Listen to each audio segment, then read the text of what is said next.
barcha sharaf va unvonlarga la'natlar bo'lsin. Ushbu so'zlar O'zbekiston tarixidagi birinchi va yagona ayol rahbar Yodgora Nasridinovaga tegishli. Nasridinova nomi O'zbekistonda unchalik taniqli emas.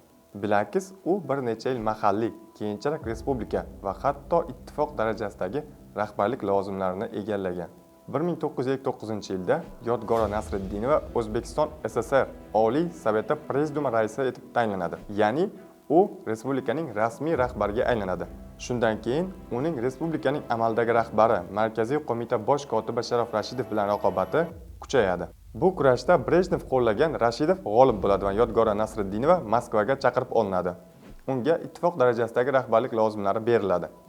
Qayta qurish davrida esa Nasridinova hayotidagi eng og'ir davr boshlanadi. U 2,5 yil mobaynida so'roq qilinadi. Barcha lavozimlardan bo'shatiladi va partiya safidan o'chiriladi. Bu orada uning yagona o'g'li yurak xurujidan vafot etadi. Qizi esa og'ir ahvolda shifoxonaga tushadi. Shu tariqa butun umr Sovet davlatiga xizmat qilgan Nasridinova aynan shu tuzum tomonidan yanchib tashlanadi.